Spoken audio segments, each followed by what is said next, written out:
Argentina memutuskan untuk menyebut Garda Revolusi Islam Iran dengan nama yang menurut mereka benar, yaitu organisasi teroris. Sementara Brasil tetap menjaga saluran politik dan perdagangan terbuka dengan Teheran. Apa yang terjadi sekarang bukanlah sekedar isyarat simbolis biasa. Itu adalah keputusan resmi dari pemerintah Javier Milei yang diumumkan oleh Kepresidenan Argentina. Dengan efek praktis untuk memblokir aktivitas, memberlakukan sanksi, dan memperketat tekanan finansial terhadap struktur Iran, langkah Argentina ini secara langsung menargetkan inti utama Garda Revolusi. Menurut pernyataan resmi dari Buenos Aires, Garda tersebut telah dimasukkan ke dalam daftar Argentina tentang orang dan entitas yang terkait dengan terorisme dan pendanaan terorisme. Secara praktis, hal ini membuka jalan bagi pembatasan operasional dan sanksi keuangan. Artinya, Argentina tidak ingin lagi memperlakukan masalah ini sebagai keraguan diplomatik, melainkan sebagai ancaman nyata. Alasan dibalik keputusan ini juga sangat jelas. Argentina berpendapat bahwa dua serangan teroris terbesar dalam sejarahnya terkait dengan struktur Iran dan aksi Garda melalui Hizbullah. Yang pertama adalah serangan terhadap kedutaan Israel di Buenos Aires pada tahun 1992.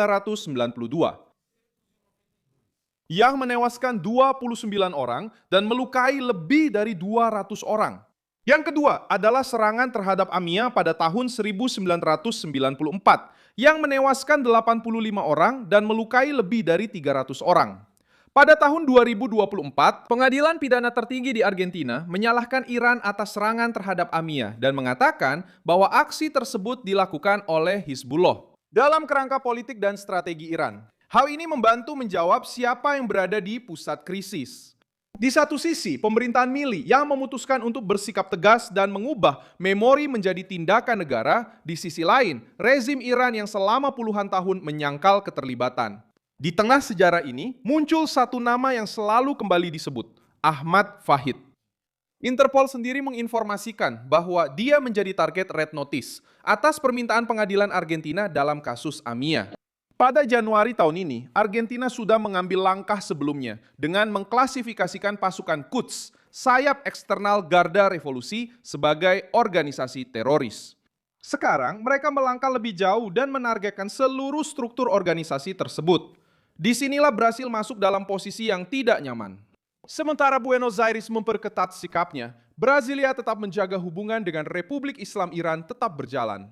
Itamaraty sendiri mencatat bahwa hubungan diplomatik antara Brasil dan Iran tetap aktif dengan sejarah penguatan hubungan bilateral.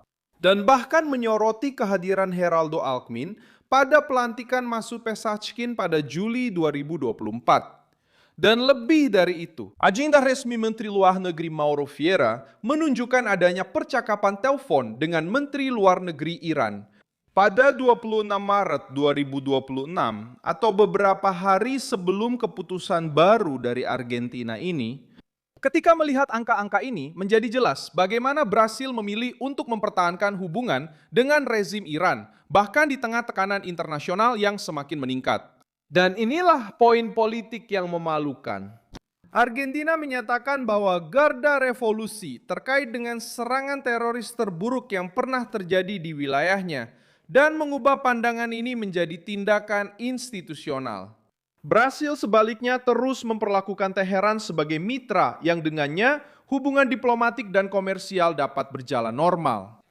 Hal ini jadi makin serius karena Reuters sendiri menggambarkan Garda Revolusi sebagai kekuatan yang sangat kuat dengan pengaruh ekonomi yang besar. Dengan kata lain, menjaga hubungan normal dengan rezim Iran bukanlah tindakan yang netral.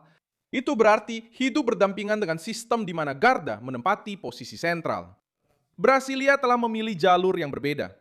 Pada tahun 2025 dan juga 2026, pemerintah Brasil mengutuk serangan militer terhadap Iran dan menegaskan pentingnya dialog serta kedaulatan Iran. Pilihan ini membantu menjelaskan bagaimana Brasil bertindak dan mengapa tidak mengikuti langkah Argentina. Namun secara politik, hal ini menimbulkan pertanyaan yang mengganggu. Sampai sejauh mana dapat diterima untuk tetap menjaga hubungan normal dengan rezim yang inti kekuasaannya dianggap oleh Buenos Aires, Amerika Serikat, dan negara-negara lain sebagai struktur teroris. Pada akhirnya, yang terlihat hari ini adalah pesan keras dari Buenos Aires dan keheningan yang memalukan di Brasilia.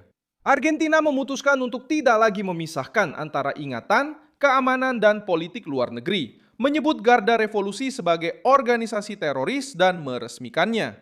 Brasil tetap berada di jalur sebaliknya, mempertahankan kontak, perdagangan, dan komunikasi dengan Teheran. Satu pemerintahan menutup pintu bagi sebuah struktur yang dikaitkan dengan teror, sementara yang lain masih bertindak seolah-olah mungkin melakukan bisnis dan diplomasi tanpa membayar harga moral untuk itu.